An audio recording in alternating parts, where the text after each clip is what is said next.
Bonjour, je vais faire le plaisir de vous rapporter les décisions prises au Conseil exécutif du 8 novembre. Les points, une fois de plus, étaient très nombreux. 95 points inscrits à l'ordre du jour. La séance était présidée par le président Alfred Marie-Jeanne en personne. Et je vais, comme je le fais d'habitude, présenter les différents points, en commençant par la formation professionnelle, qui sont les questions que je présente au Conseil exécutif.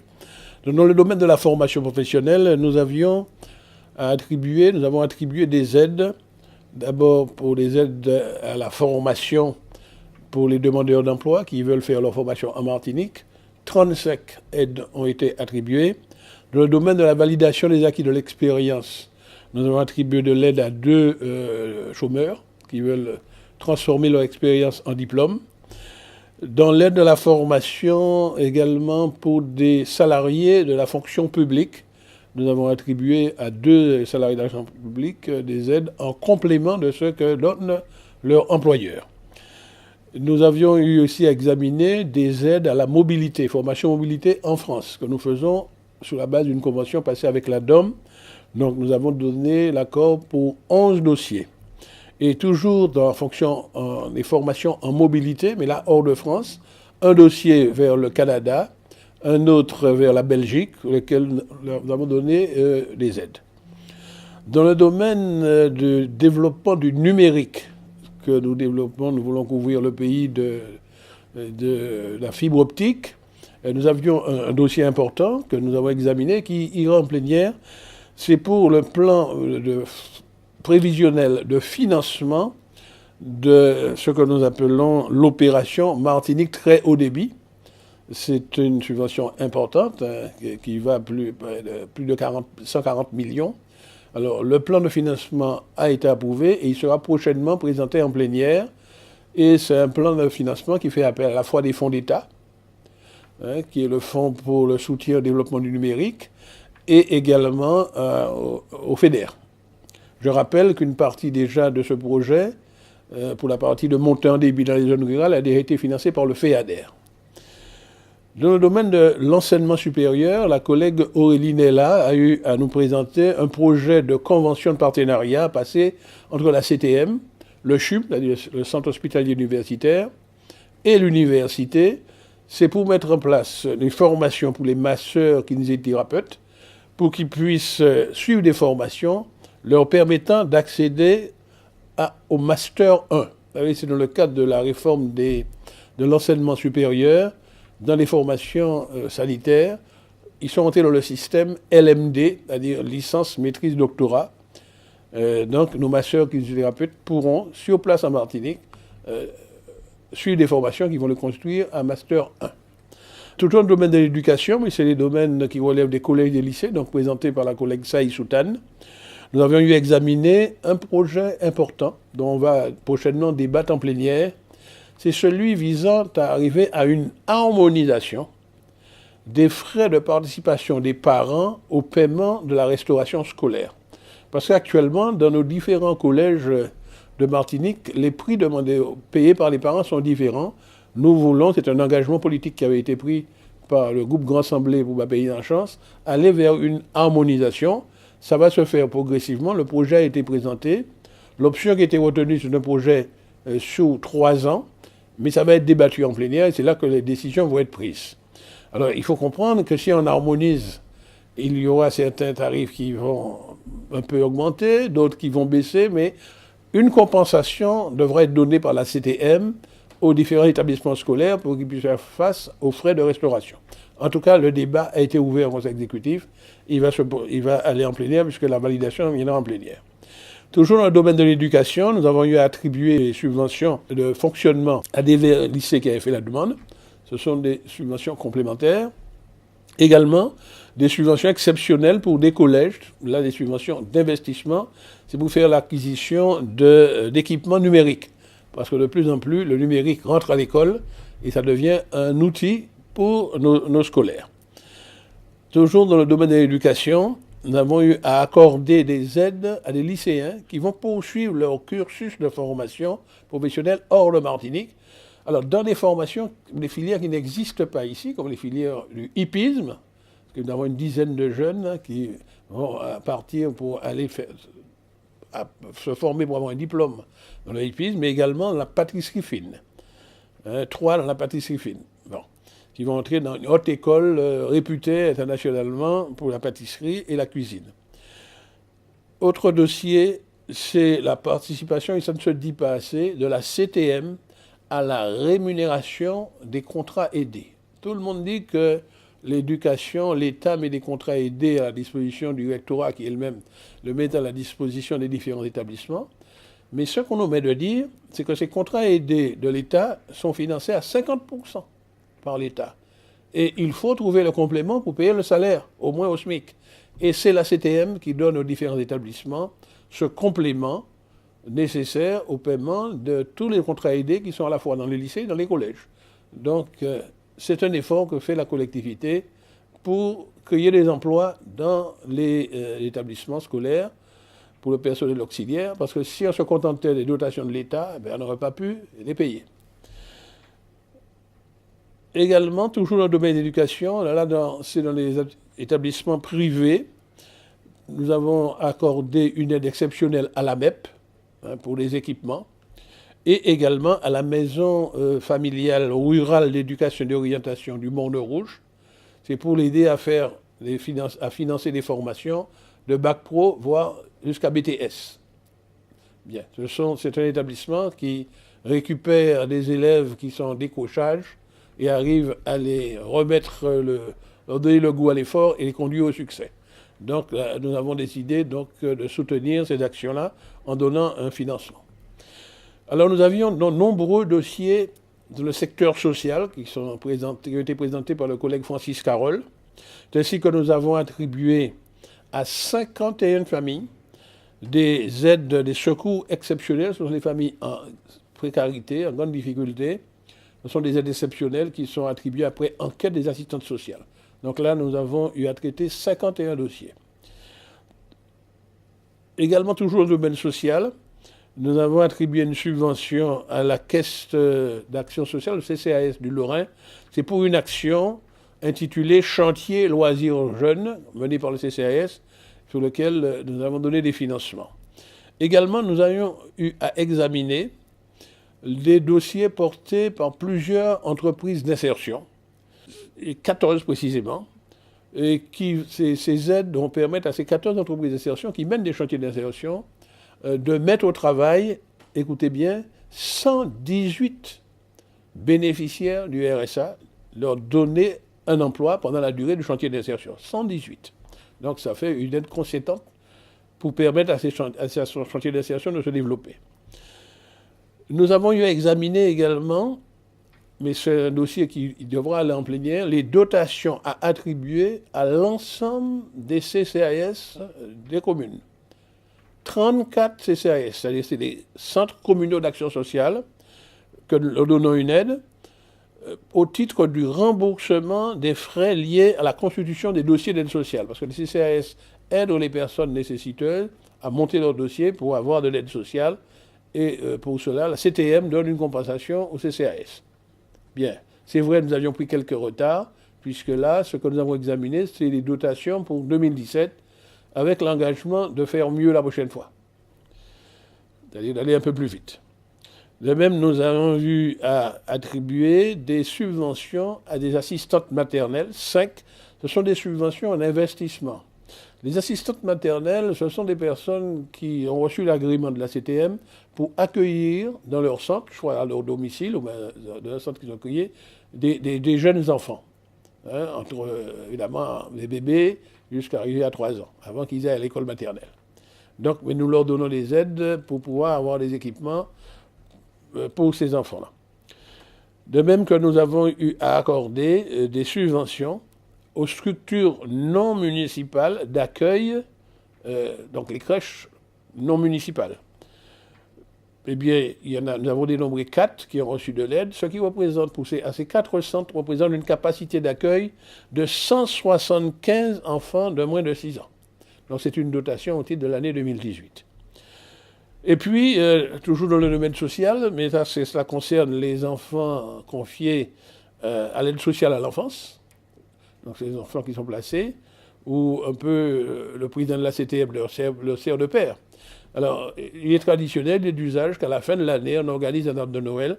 Donc, ce projet a été présenté par le collègue Francis Carole et la date sera très prochainement fixée vers la mi-décembre, un peu avant Noël, pour que ces enfants puissent bénéficier d'un arbre de Noël, bien avec tout ça que ça comporte.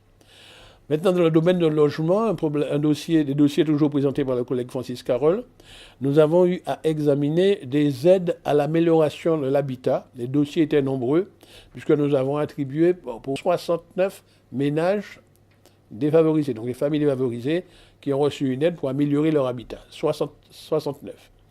Et toujours dans le domaine de l'aide, mais là, c'est des aides accordées à des familles qui veulent construire leur maison. Nous avons vérifié que ces maisons s'étaient construites sous les critères de construction durable, donc à la fois anticyclonique et parasismique. Et donc nous avons attribué à 5 familles une aide pour construire le logement. Alors dans le domaine de la santé, il y avait un dossier qui était présenté par le collègue Francis Carole. Et il s'agit de l'organisation d'un colloque international sur la démoustication.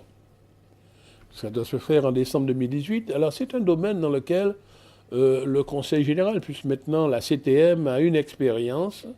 Et nous souhaitons un colloque international pour échanger avec des autres scientifiques, parce que les moustiques, et la Aedes aegypti en particulier, est un vecteur qui transmet des maladies comme le chikungunya, comme le Zika, ou la dengue, etc.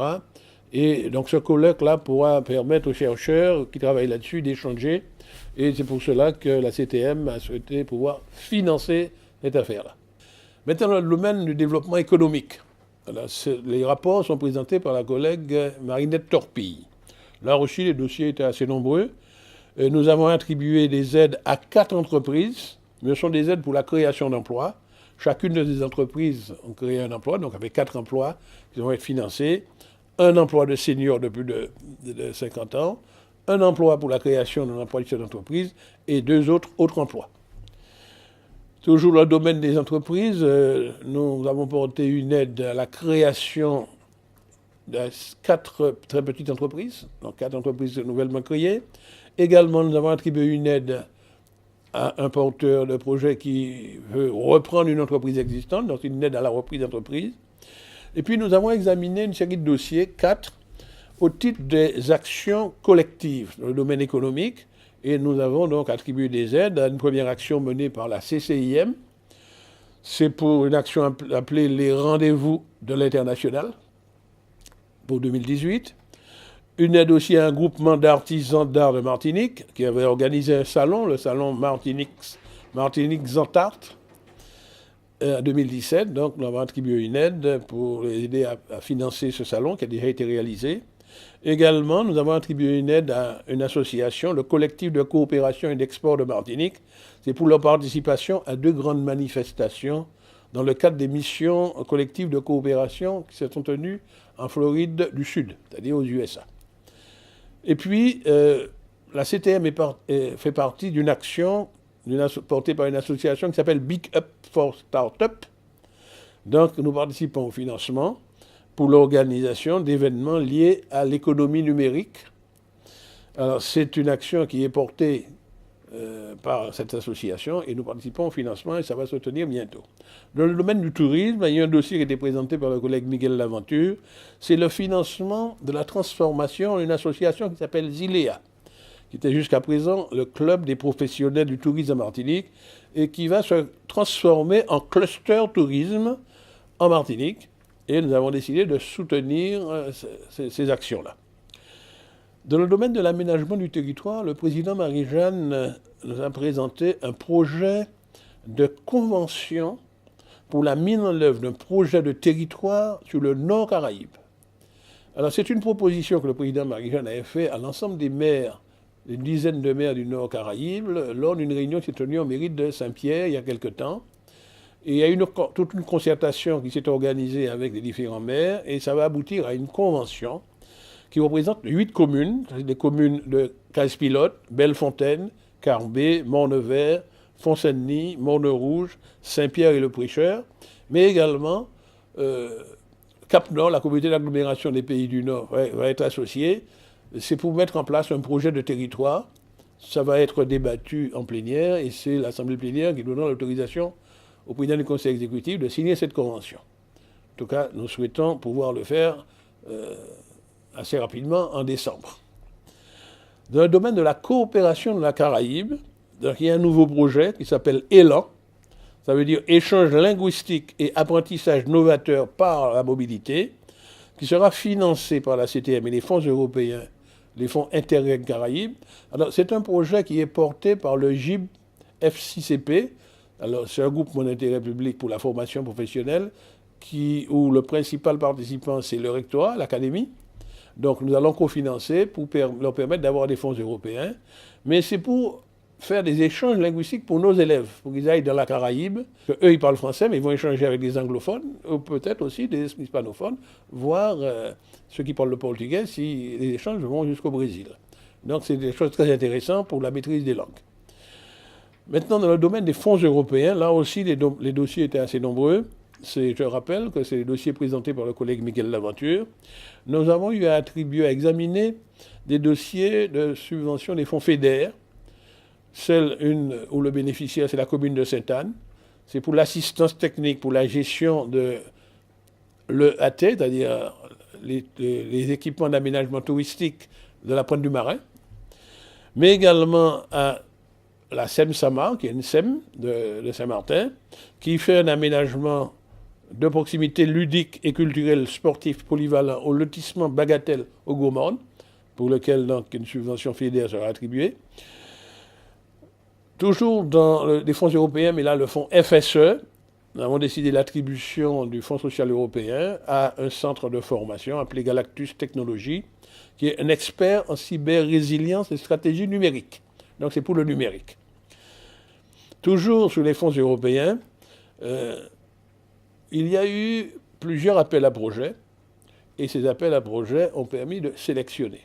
Alors, le premier appel à projet portait sur le thème « Valoriser le patrimoine naturel et la biodiversité ». 3 projets ont été retenus par le comité de sélection, donc validés aujourd'hui par le conseil exécutif. Un premier projet porté par le Lamentin, un second projet porté par la ville de Fort-de-France et un troisième projet porté par le parc naturel de Martinique. Donc ces projets vont être constitués et ensuite ils seront financés. Mais ils ont été déjà sélectionnés. Deuxième sélection, un appel à projet, c'est sur du FSE, sur le thème innovation et e-santé, c'est-à-dire santé grâce au numérique. Là, 7 projets ont été sélectionnés. Nous reviendrons ultérieurement sur chacun des projets parce qu'ils vont être définis, montés et ensuite examinés chacun séparément, mais ils ont déjà été présélectionnés. Maintenant, dans le domaine du financement du logement social, comme c'est du financement, c'est le collègue Miguel Laventure également qui présentait ces dossiers, eh bien, nous avons répondu positivement. En tout cas, nous avons donné un avis favorable parce que ça devra aller devant la plénière, compte tenu des montants en jeu, à des demandes de garantie sollicitées respectivement par la CEMAG, qui est la SEM de Guadeloupe, l'aménagement de Guadeloupe, qui va construire 45 logements au Saint-Esprit, dans le quartier appelé ZAC Avenir. Toujours la CEMAG, qui construira 39 logements au quartier Jean-Bête, sur le territoire de Saint-Joseph, logement locatif. Et là, une troisième garantie qui sera accordée à la CIMA pour la construction de 48 logements au quartier Séguineau, au Lorrain. Dans le domaine culturel, alors la collègue Marie-Hélène Léotin étant en mission à l'extérieur, j'ai présenté le dossier en son nom. Et nous avons attribué d'abord l'autorisation, nous avons validé, régularisé en quelque sorte, l'autorisation donnée à la ville de Basse-Pointe pour organiser une manifestation qui s'est déroulée les 20 et 21 octobre 2018 au centre culturel appelé jusqu'à présent l'habitation Gradis, ce territoire donc, de Basse-Pointe. Et ça s'est déroulé dans le cadre d'une fête de la lumière d'Ivali, de la communauté indo-martiniquaise qui habite par là. Et nous avons approuvé, validé la programmation artistique et culturelle appelée Saison des jeunes pousses, qui a été présentée par le Centre culturel l'habitation Gradis, justement. Et c'est un programme qui va se dérouler d'octobre 2018, donc qui a déjà un peu commencé, et qui va s'étendre jusqu'en janvier 2019. Donc il y a 19 manifestations culturelles qui ont été présentées et qui ont été validées, mais qui seront aussi présentées en plénière. Et nous invitons tous ceux qui habitent dans cette zone-là ou ceux qui veulent s'y rendre de se rendre à ces manifestations qui sont impulsées par la directrice qui est sur place, qui est la collègue, l'ancienne collègue régionale, maintenant elle est un agent de la CTM, Aurélie Dalma, hein, qui fait des manifestations, et il le fait en coordination avec le réseau des centres culturels, dont Atrium, hein, etc., avec le CERMAC, etc. Donc c'est une manière de décentraliser les spectacles dans le Grand Nord. Et enfin, dans le domaine du sport, nous avions un dossier. C'est une subvention à donner à l'Aiglon du Lamentin pour sa participation au 7e tour de la Coupe de France de football. Voilà par quoi nous avons conclu nos nombreux points du Conseil exécutif du 8 novembre 2018. Je vous dis merci pour votre attention et à la prochaine.